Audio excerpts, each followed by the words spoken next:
Hello everyone, welcome back to Nursing Ignite where preparation makes your confident.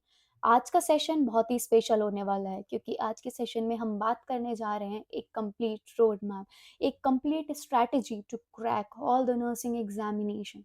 चाहे आपका first attempt हो या multiple attempts के बाद कंफ्यूज हो, आज का सेशन आपके लिए आपके सारे डाउट्स क्लियर करेंगे। कैसे आपको पढ़ाई करनी है, क्या स्मार्ट स्ट्रेटजी आपकी होनी चाहिए, क्या स्टडी प्लान आपका होना चाहिए, टाइम टेबल क्या होना चाहिए, everything we are gonna talk. So start करने से पहले जिसने भी चैनल को सब्सक्राइब नहीं करा है, so please subscribe and share. सबसे पहले एक स्ट्रैटेजी को समझने के लिए हमें ये चीज़ समझनी होगी कि हमारी गलती कहाँ है। मतलब हम क्यों एग्ज़ाम मल्टीपल एग्ज़ाम दे रहे हैं फिर भी हम रह जा रहे हैं, कुछ मार्क्स से रह जा रहे हैं। मोस्ट कॉमनली हमारी प्रॉब्लम क्या होती है कि हमें कोई डायरेक्शन नहीं है, हम बस पढ़े जा रहे हैं। ना हमारे पास डायरेक्शन है पढ़ने की, एमसीक्यू से हमें डर लग रहा है, एमसीक्यू सॉल्व नहीं कर रहे हैं। और जब भी आप एग्ज़ाम दे के आते हैं तो आपके पास ये एक्सक्यूज़ होता है कि मैम नेगेटिव ज़्यादा हो गए हैं, नेगेटिव रह गए हैं, सिली मिस्टेक हमने कर दी है, टाइम मैनेजमेंट नहीं हो पाया, हमने क्वेश्चंस नहीं देख पाए हैं ना। तो ये सारी मिस्टेक्स को कैसे ओवरकम करना है, आपको सबसे पहले अपनी मिस्टेक को आइडेंटिफाई करना है कि आपकी गलती कहाँ पर हो रही है। फिर उन मिस्टेक को हम ओवरकम करेंगे और ये सब मिस्टेक ना हो, इसलिए हम एक स्मार्ट स्टडी प्लान बनाते हैं। ओके, तो चलिए बात करते हैं।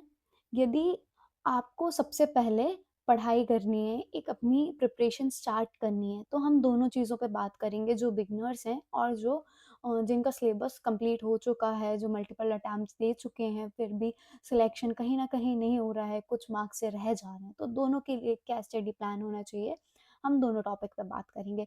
तो सबसे पहले फर्स्ट एंड फॉरमोस्ट थिंग होती है कि आपको एक अपना माइंडसेट बनाना है, एक पॉजिटिव माइंडसेट कि yes I can do this. सबसे पहले आपको क्लियरिटी रखनी है अपनी कि मुझे कौन से एग्जाम के लिए मैं प्रिपेयर कर। देखो, हम एक स्टडी प्लान से मल्टीपल एग्जाम क्रैक कर सकते हैं क्योंकि आपको सिलेबस समझना है। फर्स्ट एंड फॉरमोस्ट थिंग कि आपको सिलेबस की क्लैरिटी होना चाहिए। हम गलती करते हैं कि हम अननेसेसरी चीज़ें पढ़ते जा रहे हैं, हम सिलेबस को ध्यान नहीं दे रहे हैं। मोस्ट ऑफ द थिंग कि आपको टॉपिक समझने हैं कि कौन से टॉपिक आपके मोस्ट इम्पॉर्टेंट हैं। लाइक कौन से सिलेबस, हम मैं बात करूँ जो एमएसएन है आपका, एनाटॉमी एंड फिजियोलॉजी, ये आपका बेस है। इसके साथ साथ फंडामेंटल, ओबीजी एंड पीडियाट्रिक, उसके बाद मेंटल हेल्थ और सीएचओ के लिए स्पेसिफिकली कम्युनिटी हेल्थ नर्सिंग। तो ये कुछ आपके मेजर सब्जेक्ट हैं जिससे आपका 80% ऑफ सिलेबस कवर हो जाएगा। एंड जो आपका सिलेबस है ये सारे नर्सिंग कॉम्पिटिटिव एग्जाम में सेम है। बस डिफरेंस कहाँ होता है कि एमसीक्यूज की जो स्ट्रैटेजी है, एमसीक्यूज पैटर्न है, वो कहीं ना कहीं डिफरेंट होता है। तो कॉन्सेप्ट तो ऑलमोस्ट सारे सिलेबस कॉन्सेप्ट सब कुछ सेम है। ठीक है, तो एक सिलेबस यदि आप पढ़ रहे हो तो आप उससे मल्टीपल एग्जाम क्रैक करने की तैयारी कर रहे हो। तो सबसे पहले आपको क्या करना है, अपनी थ्योरी को स्ट्रॉन्ग करना है। आपकी जब थ्योरी हो जाए, थ्योरी के साथ साथ आपको करना है एमसीक्यू प्रैक्टिस। लाइक जैसे आज आपने क्लास ली, एक टॉपिक पढ़ा, वो टॉपिक को आपने रिवीजन करना है। रिवीजन करने के बाद आपने क्या करे, उसके जो भी आपके पास बुक अवेलेबल है उससे आपने क्या करे, एमसीक्यूज। अब थ्योरी के साथ साथ एमसीक्यूज करने का क्या इंपॉर्टेंस है, आपने थ्योरी तो कर ली, आपको समझ में आ गया, लेकिन आपने थ्योरी कितनी पढ़ी होगी, 5 to 6 पेजेस की। बट 5 to 6 पेजेस इंपॉर्टेंट नहीं है, 5 to 6 पेजेस समझने के लिए इंपॉर्टेंट है। But exam point of view से उस टॉपिक में से कुछ स्पेसिफिक चीज होती है, स्पेसिफिक लाइंस होती हैं जिससे क्वेश्चन रिपीटेड होते हैं। तो आपको क्या करना है, उस थ्योरी में से आपने रिवीजन करा, आप एमसीक्यूज प्रैक्टिस करें। एमसीक्यूज प्रैक्टिस करने से आपको क्या होगा, अंडरस्टैंडिंग होगी कि इस टॉपिक से ज़्यादा एमसीक्यूज कौन से पर्टिकुलर लाइन पे फोकस हैं। तो अब हमने क्या कर लिया, रिवीजन, एमसीक्यू। अब ऐसे आपको रोज करना है, जैसे अभी आप बिगनर हैं, क्लासेस ले रहे हैं, रिवाइज करना है एंड एमसीक्यू प्रैक्टिस करना है। अभी आपको इतनी चीज करनी है, ठीक है। आप क्या कर रहे हो, थ्योरी एमसीक्यूज को लिंक कर रहे हो। अब आप इसमें क्या कर सकते हो, वीकली, संडे टू संडे आपने जितना भी चीज़ पढ़ी है उसको एक बार फास्टली रिवाइज कर सकते हैं। फिर मंथली आप रिवीजन कर सकते हैं, है ना। तो ये बिगनर के लिए प्लान था कि स्टडी के साथ साथ आपको एमसीक्यूज करना है, सिर्फ पढ़ना पढ़ना नहीं है। हमने सबसे पहले क्या पढ़ना है, तो सबसे पहले आपका फोकस होने चाहिए मेजर सब्जेक्ट्स पे, जिससे आपका हाई वेटेज रहेगा एग्जाम में। मैंने जैसे कि अभी बताया हुआ है, MSN, fundamental of nursing, ओबीजी and paediatric, mental health and community, almost 6 subjects हैं, मेजर सब्जेक्ट्स हैं जिसको आप पे फोकस करना है। ठीक है। अब नेक्स्ट क्वेश्चन आता है हाउ टू स्टडी, पढ़ना कैसे है। ठीक है, आपने बोला पढ़ लेंगे, बट कैसे पढ़ना है। तो पढ़ने के लिए इम्पोर्टेंट चीज़ ये है कि ज़रूरी नहीं है कि आप 8 से 10 घंटे पढ़ो, बट इम्पॉर्टेंट है कि आप रोज़ यदि 2 से 3 घंटे भी पढ़ रहे हो, but consistency is very important. Regular आपको अपनी पढ़ाई को कंटिन्यू रखना है, रेगुलर रिवीजन करना है, रेगुलर एमसीक्यू प्रैक्टिस करना है। ओके। सो अल्टीमेटली हम बात करते हैं रोड मैप क्या होना चाहिए, है ना। तो रोड मैप में हम यदि बात करें, तो सबसे पहले होता है आपको क्लियर करने हैं आपके बेसिक कॉन्सेप्ट। तो बेसिक कॉन्सेप्ट्स कैसे क्लियर होंगे, देखो जब आप थ्योरी पढ़ रहे हो तो जब आपने उसको पढ़ा समझ में आ जाएगा, कुछ चीज़ ऐसी हो जाती हैं कि जो हमें समझ में नहीं आए, तो उसको आपको क्या करना है, आपको कुछ एग्जाम्पल्स के साथ क्या करना है, लिंक कर लेंगे आप। ठीक है, एग्जाम्पल के साथ आपने लिंक कर लिया, तो अब आपकी जो थ्योरी है, मतलब थ्योरी मींस कॉन्सेप्ट, अब कॉन्सेप्ट्स आपके क्लियर हो गए। इसके बाद आपने क्या करा, एमसीक्यू प्रैक्टिस। एमसीक्यू से आपको ये पता चल गया कि इस टॉपिक से क्वेश्चन कहाँ से बन रहे हैं। इसके बाद आप क्या करेंगे, शॉर्ट नोट। यार देखो, शॉर्ट नोट्स का बहुत ज़्यादा इंपॉर्टेंस होता है। शॉर्ट नोट्स लोग क्या करते हैं कि क्लास के साथ साथ शॉर्ट नोट बनाते हैं, तो ये मिस्टेक नहीं करनी है। शॉर्ट नोट को आप गलत समझ रहे हैं। शॉर्ट नोट एक ऐसे नोट्स हैं कि आपको ज़रूरी नहीं है कि हर टॉपिक के, आप हर सब्जेक्ट के आप पहले लिख रहे हो फिर शॉर्ट नोट्स बनाते बैठ रहे हो, नहीं। शॉर्ट नोट्स वो होते हैं जब आप एमसीक्यूज प्रैक्टिस करें, आपने देख लिया कि इस टॉपिक से ज़्यादा रिलेटेड क्वेश्चन आ रहे हैं, तो उसमें कुछ जो लाइन आपने जो हाईलाइट करी है, उसको आप अपने शॉर्ट नोट्स में इंक्लूड करोगे। शॉर्ट नोट में बेसिकली ये होता है, जब हम बार बार रिवाइज करते हैं तो वो पॉइंट हम जो भूल जा रहे हैं उस चीज़ को हमें इंक्लूड करनी है शॉर्ट नोट में। शॉर्ट नोट में बेसिकली हमारे यहाँ जितना भी वो होता है, डाटा होता है, जो वैल्यूज़ होती हैं, नॉर्मल रेंज होती है, ये सब चीज़ हमें क्या करनी है, शॉर्ट नोट्स में करनी है, क्योंकि उसे हम क्या कर रहे हैं, भूल जाते हैं। ओके। इसके बाद अब आप रिवीजन करेंगे, रिपीटेटिव रिवीजन। आपने पूरा एक बार आपका चीज़ कंप्लीट हो गई, एक टॉपिक क्लियर, अब आपको करना है रिवीजन। रिवीजन आप वीकली कर सकते हैं, मंथली कर सकते हैं। अब जैसे जैसे आपके टॉपिक्स क्लियर होते जा रहे हैं, उसके बाद आप क्या प्रैक्टिस करेंगे, मॉक टेस्ट। सो रिवीजन आपको कब कब करना है, ये और हम देखते हैं। Basic concepts clear from the theory, MCQ practice same day आपको करना है। फिर शॉर्ट नोट्स में इंक्लूड करना है ऐसे पॉइंट जो आप बार बार भूल जा रहे हो, जिनको आपको रिपीटेटिव रिवीजन की ज़रूरत है। फिर आपको क्या करना है, जो आपके शॉर्ट नोट्स हैं उनको रिवाइज करनी है। उसके बाद क्या प्रैक्टिस करेंगे आप, मॉक टेस्ट। क्लियर है। अब एमसीक्यूज सॉल्व करने का हम बात करते हैं, एमसीक्यूज से कैसे सॉल्व करें। एमसीक्यूज गलत हो रहे हैं, एमसीक्यूज देखो, MCQs directly without study theory आप सॉल्व नहीं करना है। आप सबसे पहले उस टॉपिक को क्लियर करो, कॉन्सेप्ट्स आपके क्लियर हो जाएंगे, फिर उसके बाद एमसीक्यूज प्रैक्टिस करेंगे तो आपके एमसीक्यूज राइट होंगे। ठीक है, 4 ऑप्शन है, चारों ऑप्शंस में आपने क्या करा, आपने अपना जो करेक्ट ऑप्शन है उसको तो चूज कर लिया, लेकिन हमें एमसीक्यू सॉल्व करते समय जो बाकी 3 ऑप्शंस हैं उन्हें भी कंसीडर करना है कि ये बाकी 3 ऑप्शन गलत क्यों हैं, उसका रीज़न क्या है, उसका रेशनल क्या है। तभी आप एक क्वेश्चन से मल्टीपल क्वेश्चन के कॉन्सेप्ट्स क्लियर कर पाओगे। तो राइट आंसर तक तो आप थ्योरी पढ़ने के बाद, कॉन्सेप्ट्स क्लियर होने के बाद पहुंच जाओगे इजीली, लेकिन उसके साथ-साथ तीनों जो ऑप्शंस हैं उसे हमें क्या करना है, उसका रेशनल आपको देना है, उसका एक्सप्लेनेशन खुद को देना है कि ये ऑप्शन इसलिए गलत है, यदि इसमें ये चीज़ होती तो ये करेक्ट हो जाता। सो एमसीक्यू सॉल्व करना है, ज़्यादा से ज़्यादा एमसीक्यू सॉल्व करना है। एमसीक्यूज आपको एग्जाम के पास लेके जाएगा, और जो रिवीजन है वो आपको स्ट्रॉन्ग करता है, आपके कॉन्सेप्ट क्लियर करते हैं। जो आप सिली मिस्टेक कर रहे होते हैं, सिली मिस्टेक को प्रिवेंट करते हैं आपके रिवीजन। एमसीक्यूज़ आपको क्वेश्चन अंडरस्टैंडिंग में हेल्प करता है, लैंग्वेज अंडरस्टैंडिंग में हेल्प करता है कि जब क्वेश्चंस आएँगे एग्ज़ाम में, तो आप उनको ईज़िली अंडरस्टैंड कर सको, ठीक है? गैस नहीं करना है, ओके? सो 2 चीज़ इम्पोर्टेंट है, पहले आपका बेसिक कॉन्सेप्ट्स क्लियर होने के बाद multiple revision and more MCQ practice, ये दोनों चीज़ आपकी हैंड बाय हैंड चलनी चाहिए, ठीक है? ये दोनों बहुत इंपॉर्टेंट एस्पेक्ट हैं कोई भी सिलेक्शन को क्रैक करने के लिए, कोई भी एग्ज़ाम को क्रैक करने के लिए। रिवीजन स्ट्रैटेजी मैंने वही बताई कि आपका फर्स्ट सेम डे जो थ्योरी पढ़ी वो रिवीजन करना है, आफ्टर दैट 7 डेज़ में, 30 डेज़ में। ये तो हो गया जो बिगिनर्स हैं, जो थ्योरी के साथ-साथ अभी चीज़ें स्टार्ट करी हैं, उन्हें कोचिंग स्टार्ट करी है, अपनी रिवीजन कर रहे हैं, एमसीक्यू प्रैक्टिस कर रहे हैं। लेकिन हम बात करते हैं उन स्टूडेंट्स की जो कि मल्टीपल अटेम्प्ट दे चुके हैं, जिनकी थ्योरी कंप्लीट हो गई है, जिनकी थ्योरी कंप्लीट हो गई है। अब आपको क्या करना है, थ्योरी कंप्लीट होने के बाद अब आपने तो पहले रिवीजन करा होगा, पहले एमसीक्यूज़ प्रैक्टिस भी करे होंगे। अब मेनली आपके पास बचता है रिवीजन, रिवीजन पॉइंट। अब आपको कैसे रिवीजन करना है? अब आपको एक बनाना है अपना टाइम टेबल।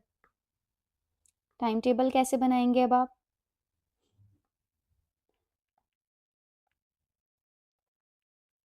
टाइम टेबल बनाने के लिए आपके पास जितना भी टाइम है, लाइक 3 मंथ बचे हुए हैं, 6 मंथ बचे हुए हैं, तो उसके अकॉर्डिंग ये टाइम टेबल उस पे बेस्ड होगा।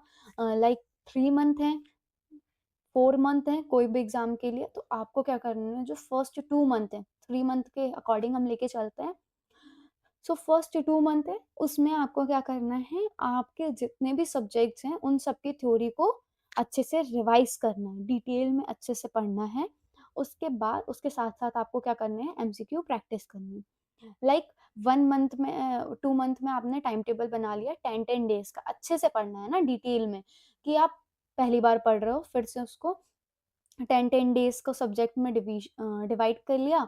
अब उसके आपने थ्योरी पढ़ी, साथ-साथ में एमसीक्यूज़ करे, तो अभी आपके पास टाइम था।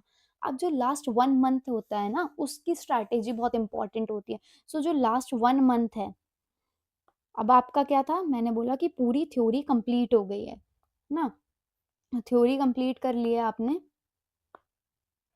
बात करते हैं जो लास्ट 1 मंथ होगा। लास्ट 1 मंथ में आपको जो फर्स्ट 20 डेज़ हैं, उसको तो अगेन आपको रखना है, यदि रिवीजन नहीं किया है, तो रिवीजन के लिए रखना है। First 20 days will be for your revision, ठीक है? आप 10 टू 15 डेज़ ले सकते हो, मैं बोलूँ, ठीक है? 10 टू 15 डेज़ ले लो क्योंकि आप पहले से रिवाइज़ कर रहे थे, तो 10 to 15 days is for your revision.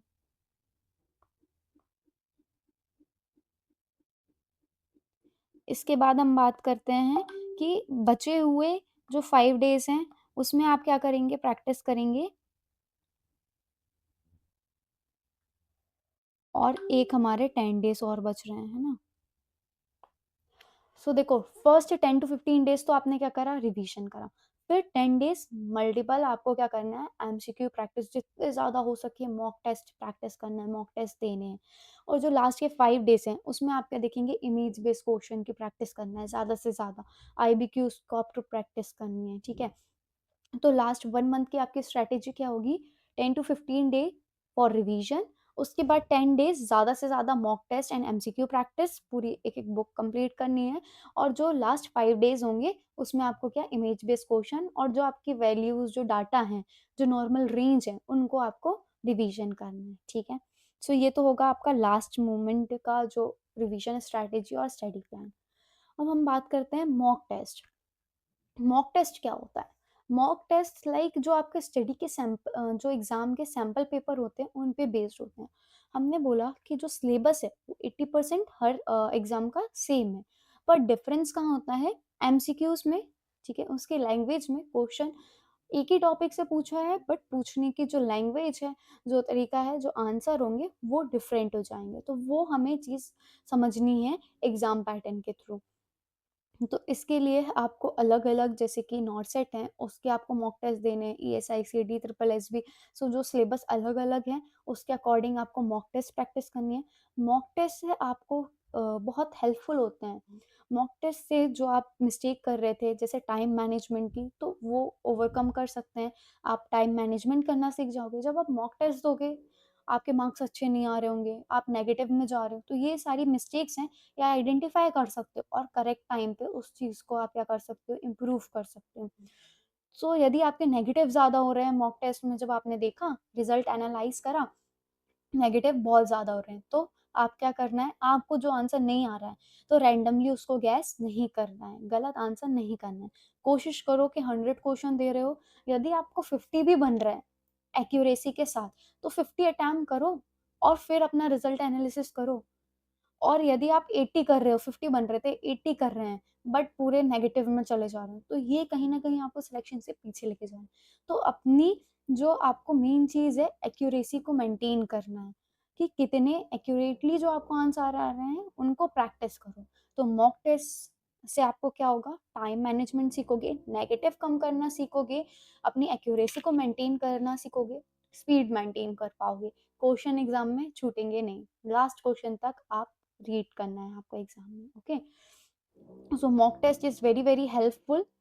Mock test lastly आपको रिवीजन करना है। अब एक चीज और होती है कि एग्जाम टाइम स्ट्रेटेजी हमने बात कर ली, बुक कौन सी हम प्रेफर करें, है ना मैम। पी आर यादव भी है, टारगेट हाई भी है, टर्निंग पॉइंट भी है, मॉस भी है, एंक्लेक्स है, लिपिन कॉर्ड है, कौन कौन सी बुक, इतनी सारी बुक हैं, हम किससे एमसीक्यूज प्रैक्टिस करें, किससे मॉक टेस्ट दें। को जब आप इनिशियली थ्योरी पढ़ रहे हो, तो थ्योरी के साथ आपको क्या करना है, एमसीक्यू प्रैक्टिस। तब आप क्या यूज करेंगे, बुक से आप क्या करेंगे, एमसीक्यू प्रैक्टिस करनी है। अब बुक के लिए इनिशियली जब आप फर्स्ट टाइम पढ़ रहे हैं, तो आप बेसिक बुक से स्टार्ट करें, रेदर देन कि आप हाई लेवल जो बुक्स हैं, जो क्वेश्चंस हैं, आप उनको समझ नहीं पाएंगे इनिशियल फेज में। तो सबसे पहले आप यूज कर सकते हैं पी आर यादव या टारगेट हाई में से, दोनों में से एक बुक। ठीक है, इनसे क्या होंगे, जो आप पढ़ रहे हैं थ्योरी, वो रिलेट हो जाएगी, आपकी क्वेश्चंस रिलेट हो जाएंगे। पी आर यादव आप जैसे आपने प्रेफर करी, तो साथ साथ जो जो टॉपिक आप पढ़ते जा रहे हैं, उसके क्या करें, आपने एमसीक्यूज करी। एक बुक अब आपकी पूरी थ्योरी के साथ, पी आर यादव बुक पूरी आपकी कंप्लीट होगी। जब आपकी बुक कंप्लीट हो गई है, इसके बाद आपका पूरा थ्योरी सिलेबस कंप्लीट हो गया, साथ साथ में आप, जैसे अब आपका 30 to 50% थ्योरी हो गई है, अब आप क्या एंक्लिक्स के क्वेश्चन भी समझ पा रहे हो, तो टॉपिक के बाद आपके पास टाइम है, तो इन क्वेश्चंस पे, एंक्लिक्स वगैरह पे जा सकते हैं। बट एक साथ इनिशियली सारी बुक्स को कंबाइन करके कंफ्यूजन क्रिएट नहीं करनी है। तो सबसे पहले एक बेसिक बुक को स्टार्ट करें, पी आर यादव, साथ साथ में कुछ टारगेट आई, जो इमेज बेस्ड क्वेश्चन के लिए बहुत अच्छी है। उसके साथ यदि अब आपका 50% हो गए हैं, कुछ कॉन्सेप्ट्स आपके क्लियर हो गए हैं, अब आप जा सकते हैं एंक्लेक्स के क्वेश्चंस प्रैक्टिस करना है। एट लास्ट जब आपका ऑलमोस्ट थ्योरी कंप्लीट हो गई है, अब आपको पूरे कॉन्सेप्ट्स आपके क्लियर हैं, अब आप जा सकते हो Mosby and Lippincott. Mosby and Lippincott में मेनली आपको जो सिनेरियो बेस्ड क्वेश्चन है, उसकी प्रैक्टिस बहुत अच्छे से हो जाएगी।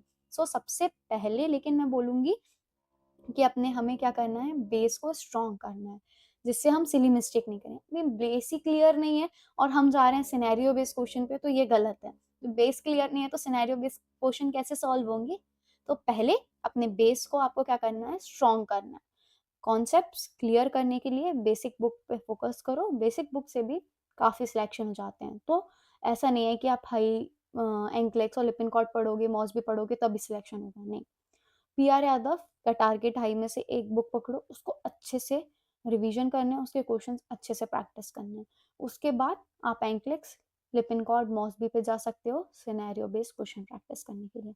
ओके, आई थिंक इसमें आपको कोई डाउट नहीं होगा। दो चीज़ बहुत इंपॉर्टेंट है, कौन सबसे पहले हमें कॉन्सेप्ट्स क्लियर करने हैं, उसके बाद रिवीजन एंड एमसीक्यू प्रैक्टिस। तीन चीज़ पे आपकी पूरी स्टडी होनी चाहिए, पूरी प्रिपरेशन होनी चाहिए। सो एट लास्ट मैं ये कहना चाहूँगी कि आप अपनी स्टडी रूटीन को मेंटेन रखिए, एक डिसिप्लिन मेंटेन करके रखिए। Daily study plan, daily time table, daily खुद को टारगेट दीजिए, एक स्मार्ट स्टडी को मेंटेन रखिए, अपना डिसिप्लिन, अपने हाथ में होता है। एंड अपने आप को मोस्ट इम्पॉर्टेंट थिंग मोटिवेटेड रखिए, कॉन्फिडेंट रखिए कि yes you can do it. Okay, so just believe in yourself, stay focused, steady heart, and stay focused on your dream. Keep igniting your dream. Thank you for joining. Thank you.